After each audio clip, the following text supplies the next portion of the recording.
Your morning routine sets the pace for the day. Android users now have their own messaging app and Christmas feasts. Welcome to the Hopefulist, a daily talk show hosted by veteran broadcaster Wendy McClure. Join Wendy each day as she shares her life lessons that transformed her from perpetual pessimist to the ultimate hopefulist. The perfect morning show to get you caught up on the day's top stories while sharing insights that will lead to positive transformation and bring out the hopefulist in you. For more inspiration, visit Hopefulist.com. And now, here's your host and hopefulist, Wendy McClure. Good morning, good morning, good morning. It is Thursday, December 19th, 2019. It is day 97 of Got to Get on Ellen. Speaking of Ellen, did I mention? Can't remember. Did I mention that we purchased an item from Ellen's pet collection over the weekend? It's a little Santa Claus suit. Got it for Tucker. Made a little recording to upload to EllenTube yesterday of me and Tucker in her new Ellen Santa suit. We're calling her Santa Paws now. I know I put a picture of it on the Facebook page, but I wasn't sure if I mentioned that it was from Ellen's collection. So I'm trying to guilt her in now at this point into having us on her show. We'll see how it works. I'm pretty sure she's done for the Christmas break at this point, so I'm guessing they won't see anything probably until the new year. That's okay. I'll just keep uploading stuff. I'll just keep being annoying AF. You know why? Because I'm good at it. That's why. So we're having an Arctic blast here. Not loving it. Yeah, I really need to move somewhere warm all year round. It is frigidly cold. It is windy as can be. I was falling asleep last night, and the wind is just whipping all over, and something kept hitting the house. I'm guessing it's the new starfish little decoration that we had put up when we came back from the Outer Banks this year. It's either that or some sort of wire. I don't know. I was able to tune it out, though, and fall asleep. I've had the bed to myself the last couple of nights, which I love because I get to keep the regular bed and Joe moves into the guest room because I've been sick. And I am feeling a little bit better. Oh, thank you so much, all of you, for the well wishes, by the way. I did not put up that I was sick yesterday so that you would tell me to feel better, but it was a very nice surprise. Thank you so much. It was very nice of you to take a moment out of your day to wish me well. I felt much better yesterday. I got a lot of my shopping done and got some errands done. It was a good day. Not 100%, but Joe is probably going to be coming back to the bedroom soon because the main bed, obviously, much more comfortable. I actually am not so sure. I'm still having issues with this bed. I love my old bed.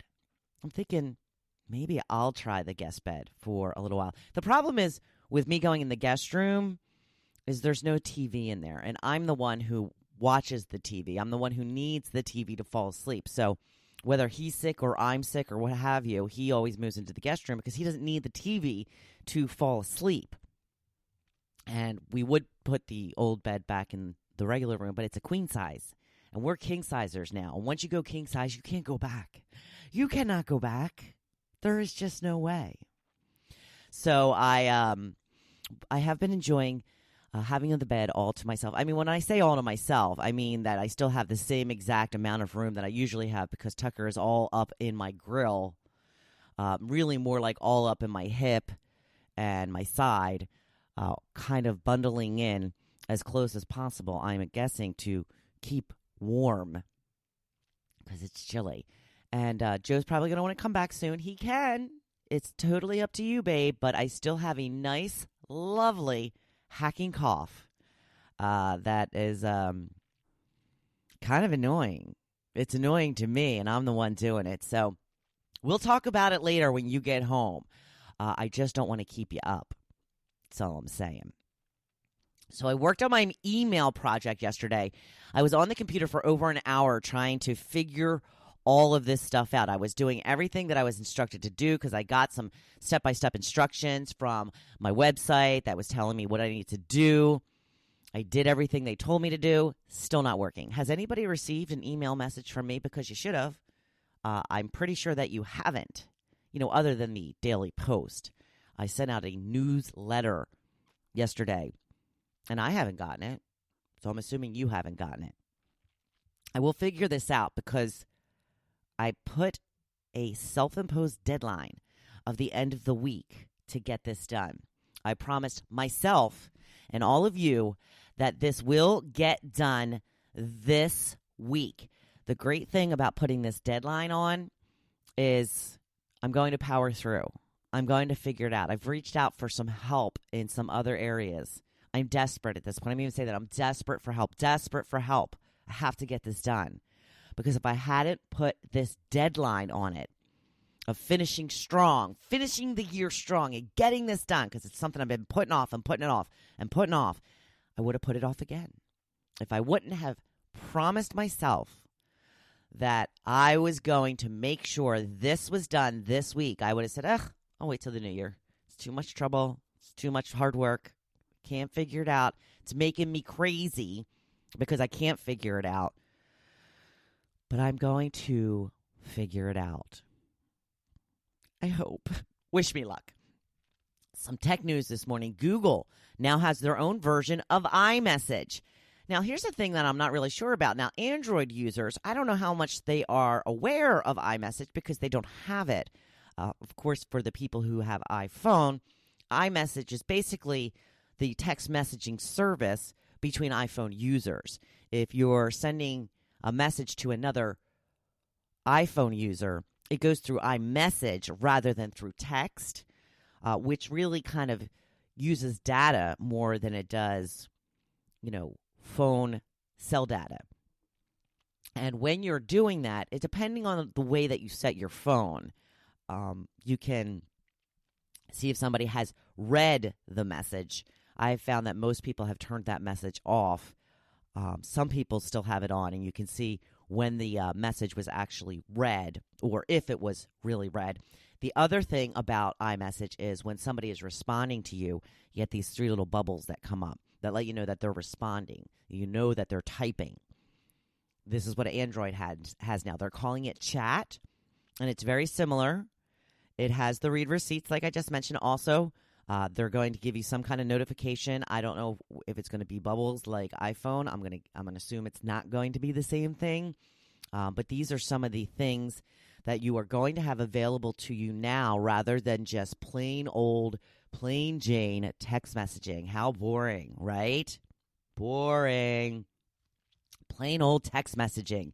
And of course, they're saying that there's going to be all new tools that you can use with this new chat service. So congratulations to Android users on finally catching up to iPhone. I'm sorry, I couldn't resist. My brother calls us iFollowers. That's fine. I don't care. Call us iFollowers. I love my iPhone. I'm going to have to take one little sip of coffee because I'm about to die.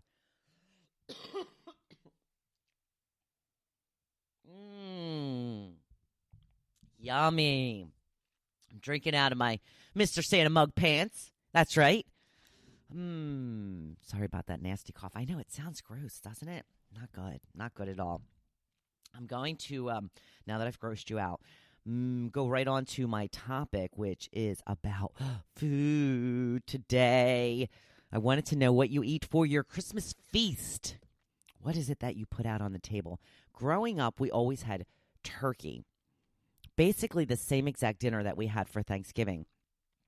I'm not sure if that's an Irish thing. I don't know. Everybody in my family had turkey, I believe. I did start hearing a few years ago how a lot of Italians have lasagna, I think is what I've heard. And then, of course, the Italians do the 7 fishes.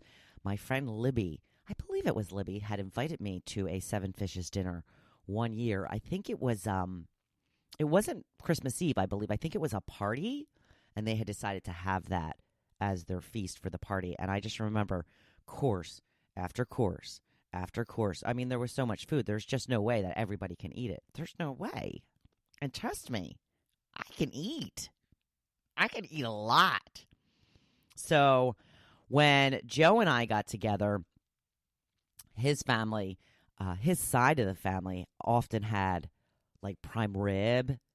And one time his sister had made porchetta, which I had never even heard of, which was pretty good. The prime rib is amazing. We never had food like that growing up, ever, for any occasion. Prime rib is so good. It is one of my favorite meals. And his sister is making a prime rib for us this year at his mom's house.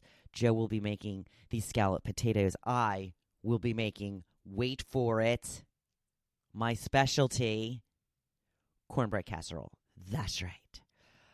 So we all have our little duties, and I can't wait. Because usually every year around this time, we purchase a prime rib and we'll freeze it and you know make it some other time during the year, because they always have those coupons this time of year. The cheapest I've seen so far is at Acme, a store called Acme, as Rachel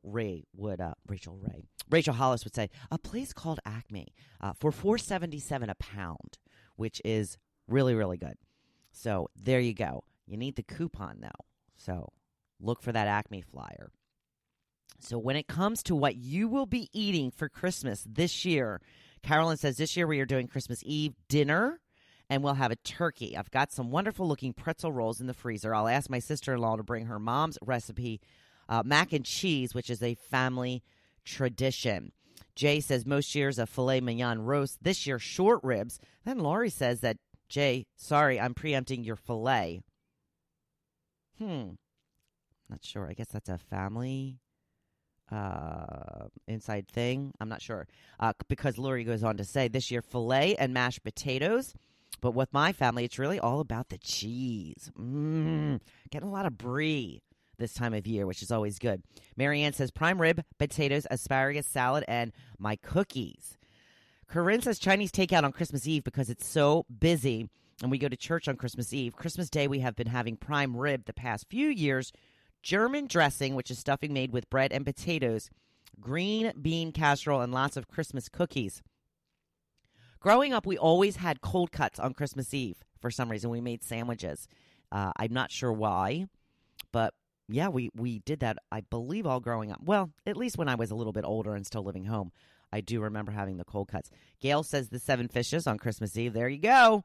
Kathy says seafood, seafood, seafood. On Christmas Eve, 7 fishes, filet mignon for Christmas Day. Sandra says oyster stew. Okay. Lynn says 7 fishes on Christmas Eve and prime rib Christmas Day. Diane says, are you ready for this? Listen up. Homemade manicotti, meatballs with muzz cheese, stuffing, broccoli, garlic bread, antipasto, and at times we have turducken with cornbread stuffing, sweet potato something, and some sort of veggie, whatever I find that looks good and fresh, and asabuco with carbonara. Yum. That's the Italian in the group. Yep, there. That's what I said. There's that Italian chiming in. She said, yes, we roll away from the table. Marcy says, whatever my mom makes. Sometimes turkey, sometimes ham, sometimes prime rib. Christmas Eve, we always have stuffed shells. And Adele says, I don't have a set every year menu. Usually something fancy. My prime rib dinner has been my favorite thus far. I even impressed myself with that one. I know, right? Prime rib is so good. The problem with prime rib is it's always expensive. I always say that about lobster. It's always expensive, but if you cook it improperly, you screw it up. So it's not good. So you spend all that money, and then you had a dissatisfying meal. But I have faith in you, Adele, that you will repeat the fabulousness of the prime rib dinner. Joe and I have had mostly, I'm going to say bad luck with prime rib. A couple we've had that have turned out absolutely perfect. But most of the time, it's just like a tiny bit overdone, tiny bit. We'll get it right one of these days. And now it's been so long since he's made it, we're probably going to have to start from scratch all over again. We'll see. You know, there are worse things in the world than to have a bad prime rib, right? I don't know. It makes me a little sad, though.